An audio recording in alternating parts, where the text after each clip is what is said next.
Hi, I'm Doriel Heisenbuttle. And I'm Shane Bailey. And this is All That Work for Nothing, an American history podcast that explores why so many of us feel, why we've worked so hard our entire lives for basically nothing in return. We both love history. We met and fell in love at a history museum. And now we have this podcast to kind of explore history and figure out how it is we got here. So if you've been with us before, welcome back. This episode is going to be about gay liberation. It started kind of right after the Trump took over, and he took the T and the Q off of Stonewall, and we want to talk about kind of about Stonewall as an institution and gay history and how it's taught. I think for like a lot of people, like gay history is like brushed over. It's absolutely I never learned anything about Stonewall. Really? Not even in college, yeah. That's because I think I at least got like a footnote, but it was California, so I got nothing. That darn hippie woke California always teaching about what happened. Well, I was in Colorado, but you know what? Colorado when I was growing up was a purple state. Yeah, so it's weird to think about. Different I know, times. now it's like super now it's super blue. But like it got like one paragraph and a picture when I was a kid. Now I think it's getting even worse. But you know, it usually starts like that it exploded out of Stonewall. Right. And then like the 70s, things were good. 80s, AIDS, 90s, Ellen, and then the 2000s back to bad. And then we get Obergefell versus Hodges, which is the case that solidifies gay marriage across the country. And then that's kind of like our big victory moment. And we can all just say, oh, that's in the past. And we can move on. But we're going to find out that that's not exactly the case. Well, Shane is the one who actually did all of the research for this. I just watched a PBS documentary, which was amazing, by the way. It was great. Yeah, but I want to talk to you about that. Okay. Yeah, I want to talk about like Stonewall, because like what got me started on this is because like I was like aghast when I took the T and the Q off, because I'm like, I've seen Drunk History. I know that Marsha P. Johnson threw the first shot glass at Stonewall. Okay, I'm educated. But I found out that that's not really the case. Yeah. Marsha P. Johnson. What does the P stand for, by the way? Did they say that? I don't think they ever talked about Marsha P. Johnson. Oh, that's a crime. Yeah. They just kind of, I think they mentioned her and they said like that they said she was the first one to throw a shot glass at the bar and like break a bunch of glass, but they just mentioned that it was not like she, and they didn't, I don't think, she must not be alive anymore. She passed away in the early 2000s. Oh, okay. Yeah, so no, it was early 90s. It was early 90s. Okay. Yeah, she wasn't in the documentary, which would have been really cool. But it was cool because it was a bunch of the people who were there, a lot of the LGBTQ people that were involved, and then also they actually had some NYPD officers who had seen the error of their ways. Yes, so that was pretty cool. Come around. Yeah, because those would be like the two clashing forces at Stonewall, really. Right. And then wasn't there one guy who was like went out to Stonewall but was wearing kind of a police more like costume, kind of like as like what he was wearing to go out, and then he just got caught in between all this craziness. Yeah. Oh my gosh. Oh, yeah. Out of all the places, out of all the times. I know. Of all the gin joints. Yeah, seriously, in this case. In all of New York. But yeah, I honestly never really knew a lot about Stonewall, so this was like a really great learning opportunity for me. But Shane is the one who did all of the research. He basically wrote the script for this, so I'm going to let him take it away, and then if I have anything to add, I'll add whatever I need to. Sure. So, yeah, we talked about Stonewall. We got really, like, interested in it. We watched the documentary, and then I started to think, like, well, okay, 1950s, called Cooper's Donuts. It was called the Cooper's Donuts Uprising. Oh, yeah. Okay, I read a little bit about that. Yes, and, like, we love donuts. Yeah, we do.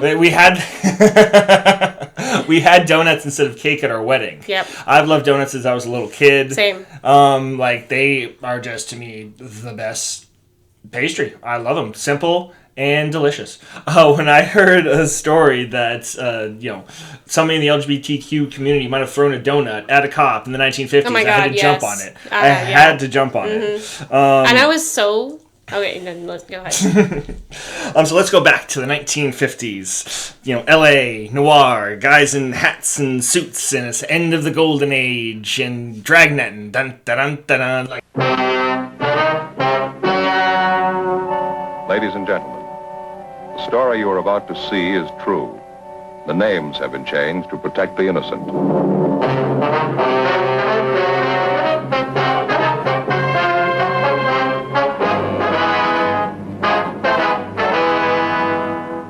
Dun, dun, dun, dun, dun, like, sets the vibe, sets the scene. So after World War II, a lot of military personnel got discharged on the West Coast. You know, there's military bases all the way from San Diego up to San Francisco. So a lot of military personnel, when they were done with the war, they got to go home. And if you didn't really have a place to go, like if you didn't have a very accepting or loving family, you might want to stay in LA. LA is a beautiful place, and there had been a gay scene in LA, mostly for Hollywood and transplants, going all the way back to its early start. So a lot of people post-war decided to stay in LA. A lot of these service members also had kind of discovered their sexuality being amongst other men in the war. Same with industrial workers who were women. California, there's military bases from San Diego all the way up to San Francisco. So a lot of these men had discovered their sexuality while they were in the service with men from all over the country. Mm-hmm. So if you had maybe a less loving or accepting family to go back to, you decide to stay in LA. Tons of job opportunities, tons of like-minded people. And it was the same thing for people who had come there for industrial jobs, like a lot of women who had also discovered their sexuality being amongst women from all over the country. So this started kind of the formation of gay rights groups as we know it today. And they started off very, very small, just kind of people meeting other people, a lot obviously in secret. But with every positive social movement, there has to be a terrible reaction that comes. Right, of course. And that started in the 1950s, and our story is going to take place in 1959. Since 1950, arrests regarding homosexuality in LA had gone up 85%. It's crazy to think that we're not far removed from a time when just your sexuality would get you arrested. Oh, sure. It's just crazy to think that. Well, it was legal. It was technically legal to fire someone for being gay up until a couple years ago. I know. With a Supreme Court decision. It's still crazy for me to think that because I guess I grew up in a pretty big bubble. Mm-hmm. Even though I just mentioned, Colorado was purple. I lived in a very blue part of Colorado. Yeah. So I remember my middle school into my high school years was so many people exploring their sexuality out in the open. Of course there was people that were pushing back and being that's wrong, you can't do that, but most people were just kind of I'm bi or I'm gay. Okay, you know what, I will say more people came out as bi and more, less people were comfortable coming out as full-on gay or full-on lesbian. Kind of dipping their toe in the water. Yes. The first full-on gay out person that I had met was not until my sophomore year of high school. And that poor kid, he got mercilessly bullied. Oh yeah. See, I grew up in a red bubble during the Bush years. So you came out as being gay under your own literal peril. Right. I can't think of anybody who didn't come out as gay who wasn't either ostracized, beaten up, or bullied in some way. So it was not that far ago that's it was dangerous just to be who you were. It's still pretty dangerous. It's still pretty dangerous, yeah. But I from a we'll see more regarding how law enforcement was kind of utilized against the queer community. And it all kind of stems from this guy named Chief William H. Parker, who, interestingly enough, I love the movie LA Confidential, even though stupid Kevin Spacey's in it. But it's really this vibe, this theme, this 1950s LA theme. And the book that it was based on, this guy, William Parker, played a big part in it. He was also really closely connected to the show Dragnet. He was really this guy who made LAPD and television so closely aligned. Why you see the LAPD on TV so much has a lot to do with William H. Parker. And he was best friends with Gene Roddenberry, the guy who made Star Trek. And Roddenberry said that Spock was based off of this guy. Really? Well, partially based off of this Okay. guy. So he had this very serious demeanor. He was very serious. Which is weird, because Star Trek, as many of you know, was a show that was supposed to be like people from different cultures coming together. And what I found on William H. Parker is that the word unambiguously racist came up a lot while researching him. Really? I don't know what him and Gene Roddenberry talked about, but sports.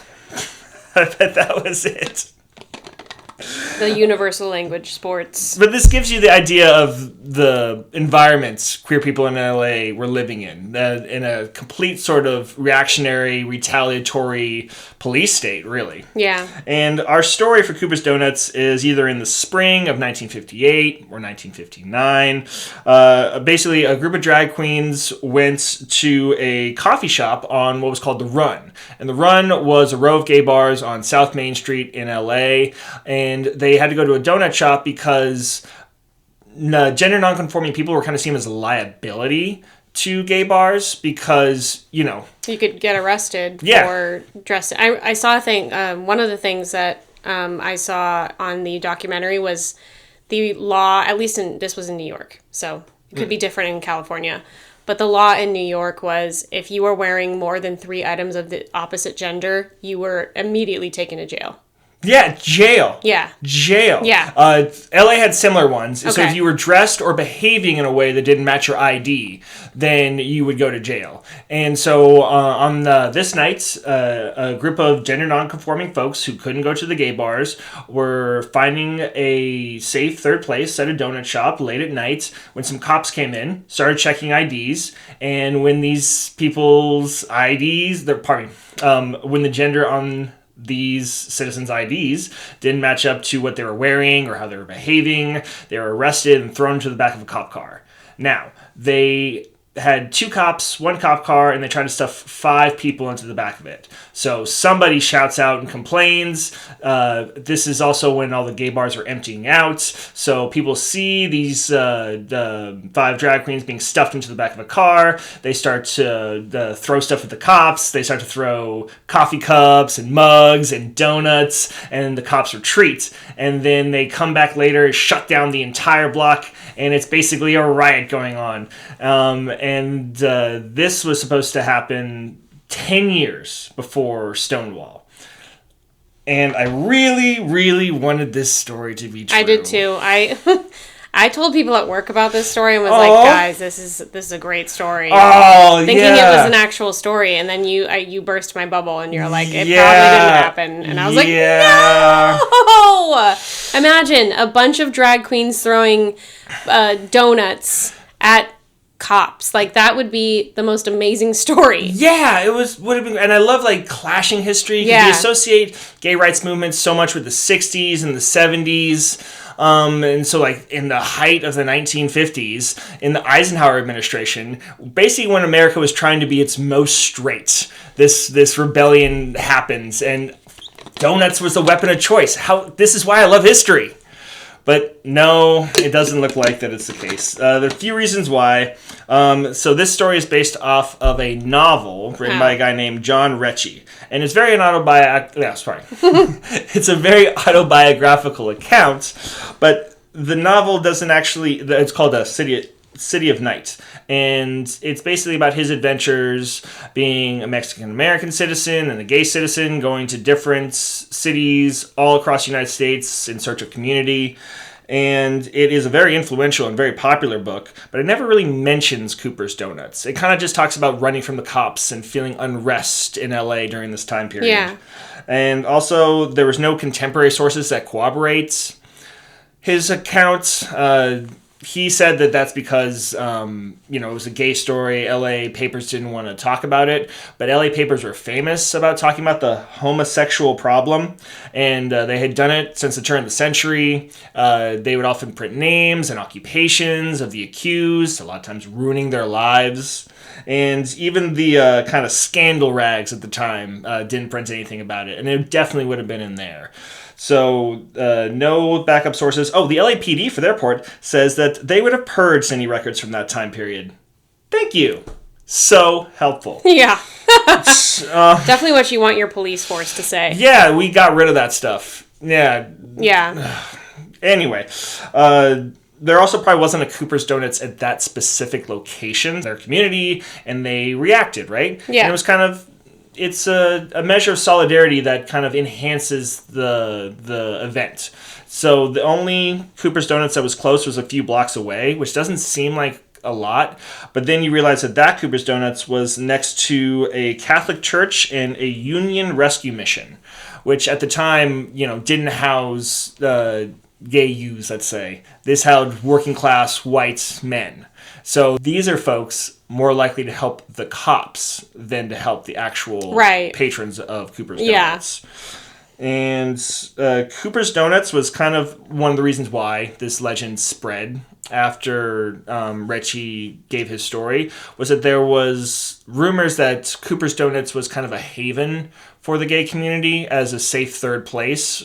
But this story isn't corroborated anywhere else either outside the original owner's family. Okay. Now, it might have been that somebody working at a Cooper's Donuts was a member of the community or a little bit more tolerant, or this rumor might have come from a place of truth, but there's nothing hard to verify that Cooper's was a safe place, and that's why these members of the queer community were there. See, now this is how you do research, right? This is a prime example of how you do research and how you spread information. Well, so a lot of this, where I'm getting this kind of breakdown on, comes from one source. The person who put all this together, though, they had like a local kind of LA blog, I guess you could say. It's from about 5-6 years ago, I think, where I looked this up. Mm-hmm. That kind of talks about minority groups and oppressed groups in LA. And this was printed this was put online when they were going to put up a Cooper's Donuts plaque in LA. Mm-hmm. And the person who wrote this seemed very, very upset by this plaque. Not like in any sort of prejudice way, just in sort of a very dedicated to history way, which is commendable, 100% commendable, being dedicated to history. Yeah. But I think you kind of miss the forest for the trees when you do that. Right. Because even though Cooper's Donuts wasn't, a hard and fast event that happened, it can still fit into a legend, right? Yeah, exactly. So the Marsha P. Johnson thing, why is that any different than the Paul Revere story? Paul Revere was a member of the Sons of Liberty, and he was part of the crew. Marsha P. Johnson was part of the crew at Stonewall. Yeah, but one of them is pushing colonialism, and the other one is pushing a minority. So hey, he didn't want to have to pay those taxes, okay? it's 1 and 1. He didn't want to pay the tariffs? Oh, hey. But same thing. This story still tells us stuff about history, even though it doesn't meet the criteria for an actual historical event. It still tells us that people who were gender nonconforming had to find safe third places for their own. What I meant by that was more so just I do think it's a great story. It's something that in my heart of hearts, I think it happened, okay? Because that would be amazing. I love that. And, even if it's not true, like you said, who cares? Who cares if it's not true? It's a good story. It's a great legend. Yeah. But I do think that, you can tell that story, but then you could be it most likely wasn't true, but wouldn't it be cool if it was? Yeah. Because the same thing with Paul Revere and all those other stories we hear from, the Liberty Bell and all those false stories that we hear that become legend, it needs to be taken with a grain of salt because the Paul Revere and the Liberty Bell cracking on July 4th, 1776. Because of the freedom. Maybe. Because of freedom. The freedom was too much for the bell to take.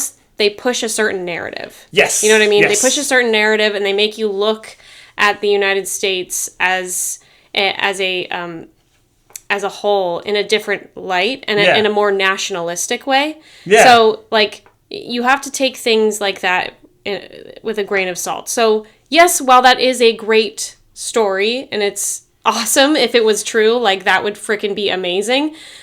I still think, yes, you can tell that story, but you just have to be careful. You have to make sure that you tell people, here's all of the facts that I know. It most likely didn't happen, but wouldn't it be cool if it did? Yeah, because we can still find historical truths out of these things. Right, exactly. Like, they're still a useful tool. Well, there's a whole reason that this story exists in the first place. Yeah, because exactly. It is something that could have happened. And I think what's interesting is that Recchi kind of represents the second generation of LGBTQ youth that came to LA. So these weren't the discharged military men that, had learned to kind of keep their sexuality a secret. These are a younger group of people that chose to come to LA to find a community and to find a sense of liberation. So I think it's kind of a case of the resistance kind of has to happen in your mind first. So somebody like Recchi might not have engaged in an active rebellion like Cooper's Donuts, but I'm sure he thought about it. I'm sure he thought about throwing a donut at a cop's head over and over and over I'm again. sure. But that kind of proceeds into the next generation who's willing to take an even further step. And then you kind of have to see the progression to Stonewall. And stories like this help. Even though, we don't have the criteria to make it like a hard and fast thing that happened, I think you can't remove it from the narrative. Or rather, I think the narrative would be poorer for it if you removed Cooper's Donuts. Yeah. And who doesn't want to think about a bunch of drag queens throwing donuts at cops? Exactly. Like, come on. And the thing is, if you keep looking further, you find even more cool stuff. So the other uprising that happened kind of before Stonewall was in San Francisco in 1966, and that was a trans woman throwing a coffee cup at a cop's head. There was a gay communist named Henry Hay in the 1930s who threw... Oh no, a gay communist? A gay communist. This person really wanted a hard life. Who had a loving relationship with the grandpa from the Waldens, which was like a 1970s show about a loving family out on the prairie or whatever. Right. But he allegedly, and this would be a great story to look up too, threw a brick at a cop's head in the 1930s. Wow. In LA, same place. Wait. He was a gay communist in the 1930s? Oh, yeah. Oh my God. Yeah, this guy is we could do a whole episode on Henry Hay. Henry Hay. That sounds amazing. He's one of the starters of the Mattachine Society. Very interesting dude. And then we have a wobbly lesbian doctor who threw a punch at a cop in 1900s Portland. Hell yeah. Wobbly. Portland. Woo. Wobbly means I'm a member of the International Workers of the World. Okay. And that's Mary Equi, and she also deserves her own episode. She had a very interesting life. We talked about it a little bit. Yeah. I would love to do, instead of we've been doing a lot of biographies or I guess in-depth episodes more so on presidents. And because it's great because we're focusing especially on that time period, but it would be cool to hone in on just one person. Yeah, like an average person. Yes. Like a regular person. Mary Eck would be a great person to do that on. Yeah. So the important thing to remember is that queer history is history, and it's everywhere. And it's never going to go away. Yeah, it's you cannot eradicate queer history. It's been in every civilization, in every part of the world. There's no point trying to erase it. And their stories deserve the same attention, context, and analysis as others. The consequences for failing to include LGBTQ plus history in the historical narrative are dire. So what the current administration is trying to do is erase specifically trans people from history because they're trying to divide the community in half. Mm-hmm. Kind of making trans people feel like a political liability the same way they were a legal liability back in the 1950s when this story was happening. So the first thing they would try to do is erase people from the past. By erasing people from the past, you can make it easier to dehumanize them in the present. By dehumanizing them in the present, you can eradicate them in the future. And this is the path that this administration has chosen to go down, and we are the people here who are going to use history to fight that.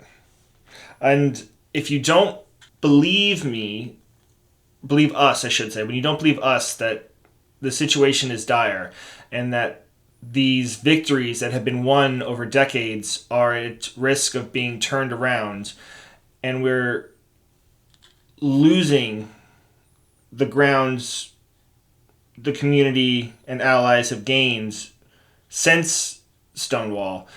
There's a video that we're going to attach to this that's a couple years old that should distress you and disturb you because it's a group of kids, and you kind of can see the influence these kids have, and it should upset you. And the only way we're going to change the direction we're on is by speaking loud and proud that people like Martha B. Johnson and people like the other patrons of Stonewall, people like David Ritchie, people like Mary Equi and Henry Hay, all deserve a place in American history, and their names deserve to be shared amongst the narrative of the United States. They belong there. They don't need to be explained. They don't need to ask permission to have their stories told. We need to start doing this. People who aren't members of the community need to include gay people as part of American history. Except I am part of the community. Well, I'm not, though. True.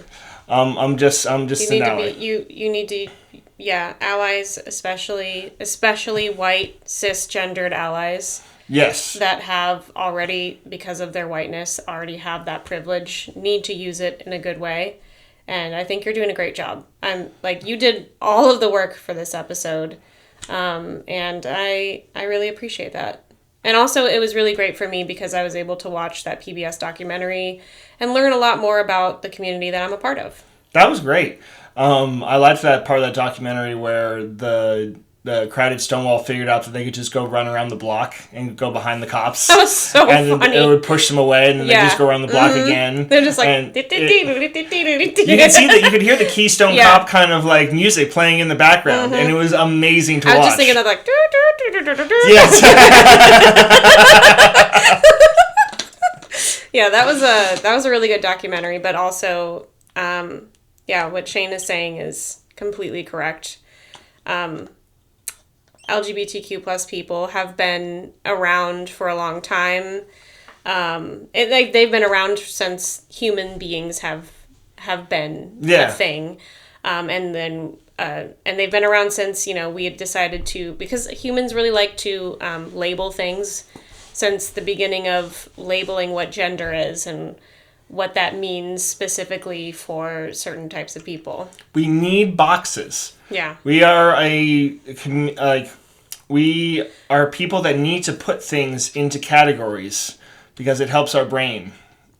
Listen, I understand that, but also like who gives a flying fuck? I'm sorry, who gives a fuck what someone's gender is or what they identify as? Like, it doesn't change my life.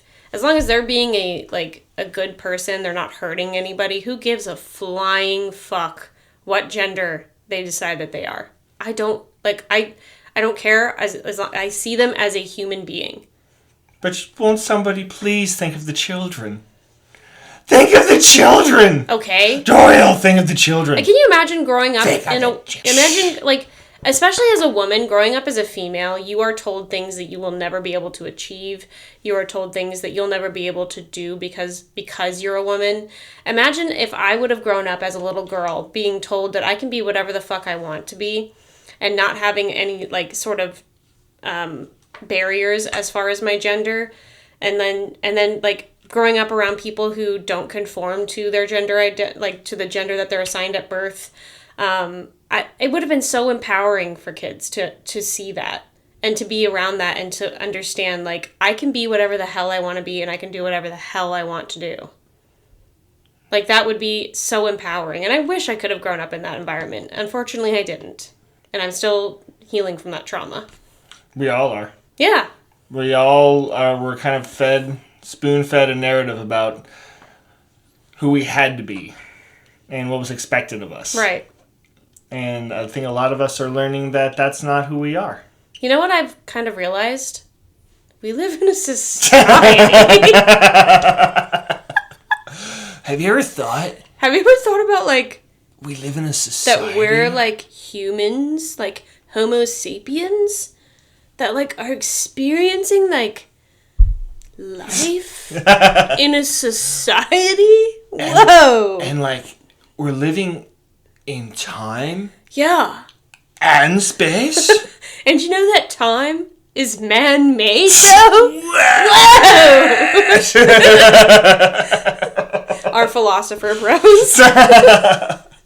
Thank you so much for listening and for watching. I know that our upload schedule has been insane.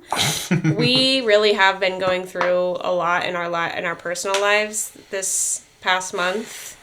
We're not going to get into it. We're going to keep that private, but we're doing okay. We really do mean it this time that we intend to step up our game. We're gonna do some better editing. We're gonna do a lot more episodes. We're gonna try to pump out at least 3 episodes a month. I don't want to like overdo it. I don't want to like because a lot of like our episodes, they take so much time and care, and because we really want to do like the correct kind of research, and it takes a lot of time, especially for us because we both have ADHD. So our brains be going like a million miles an hour, like all the time. Yeah, but I think like we can direct some of that energy and just have some fun chaos. I'm down. Right. I'm down to keep going on the adventure with you, BB. Yeah, but I think now more so than really ever is really important for the stories we want to tell, especially with the misinformation that you're bound to find, especially on YouTube. So if you come to our corner of YouTube, you've come to the right place. Welcome. Let us know if there's anything y'all want us to cover. But until next time. The future is ahead of us. The future is ahead of us. See ya.